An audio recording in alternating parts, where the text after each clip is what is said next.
Today, we are diving headfirst into a real-life detective story. But this one didn't play out on the streets of London or New York.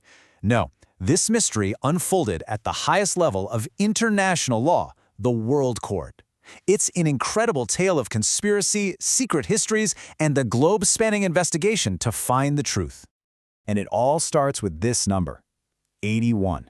That's how many documents submitted by the nation of Qatar in a major case against Bahrain were accused of being total forgeries. I mean, think about that. We're not talking about one or two questionable letters. We're talking about a foundational pillar of their case being called a complete fabrication. And this wasn't some backroom rumor. This was a bombshell, dropped in an official letter right on the desk of the president of the World Court. Bahrain put it in writing for everyone to see, claiming that pretty much the entire documentary basis for Qatar's claim was a fraud. It was an absolutely unprecedented accusation in the history of the court. So why did these 81 documents matter so much? Well, they weren't just background reading. They were the very heart of Qatar's argument. Let's take a look at the story these documents were supposed to tell. You see, these documents wove together a really powerful narrative. They claimed there was a British conspiracy against them. They supposedly established Qatar's ironclad historical rights to disputed islands. They showed powerful empires recognizing those claims. They even accused Bahrain of stealing evidence. You take these documents away and Qatar's case suddenly looks incredibly thin. So, faced with this mountain of surprising new evidence, what did Bahrain do? They didn't just deny it and move on. No, they launched a massive international investigation. They brought in researchers, historians, and forensic experts from all over the world to figure out what they already suspected, that these documents just weren't real. And their approach was incredibly methodical. You can see it here, a three-pronged attack.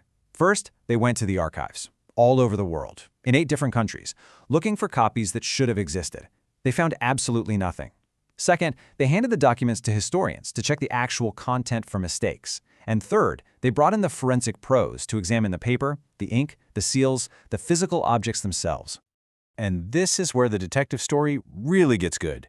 Because it wasn't just one big mistake that gave the forger away. It was a whole series of honestly kind of careless errors that when you put them all together, painted this undeniable picture of a complete fraud.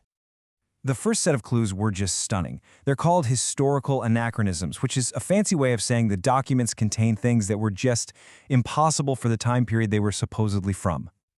Just look at some of these mistakes. We're talking about letters being sent to officials who were already dead on the date the letter was supposedly written.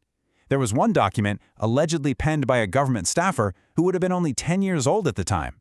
You had official Ottoman government letters written in Arabic when everyone knew they had to be in Ottoman Turkish. And my favorite, they kept referring to an official with the title Vali of Hasa, a title that historians confirmed never ever existed.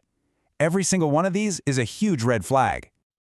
Okay, so the words on the page were a mess. But what about the paper itself? Well, the forensic team discovered something fascinating. It looked like the forger had scavenged old pieces of paper to try and make the documents look authentically aged. And this image right here just says it all. You're looking at the backs of 2 different letters, one from 1870, one from 1873, supposedly by 2 different people. But when you put them together, the torn edges line up perfectly. You can even see the faint writing from the original document flowing right across the tear. It turns out they were 2 halves of the same piece of paper, torn from some old Ottoman army certificate. Amazing. But even after all of that, the single most damning piece of evidence was still to come. You know, the one thing that was modern, verifiable, and just completely impossible to explain away. This was the real smoking gun. You are not going to believe this one. One of Bahrain's forensic experts is literally just walking through The Hague, where the court is, and he passes a gift shop. He glances in the window, sees these personal seal-making kits for sale, and something clicks. The design looked incredibly similar to the supposedly historic seals on the documents. So he buys one, makes a stamp, and it's a perfect match. The English company that made the kit later confirmed it. They designed that seal in the early 1980s, not the 1870s. Game over. So, with this absolute mountain of evidence in hand, everything moves back into the courtroom. And the letters that went back and forth between the 2 countries show just how tense this diplomatic showdown really was. Now, Qatar's first move wasn't to argue the evidence. Instead, they framed it as an attack on their national honor. They said these allegations must be considered as a direct challenge to Qatar's good faith. They basically argued that they had already checked the documents themselves and believed they were authentic. Bahrain's response, though, was very cool and very smart.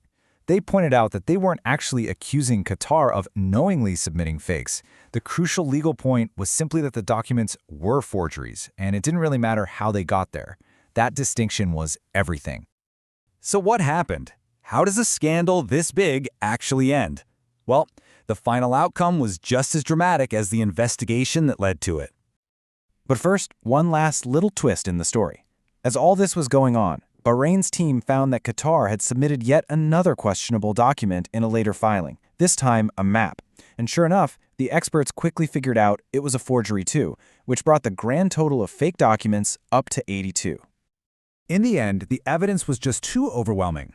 Qatar formally notified the court that they would, and I'm quoting here, disregard all the challenged documents for the purposes of the present case.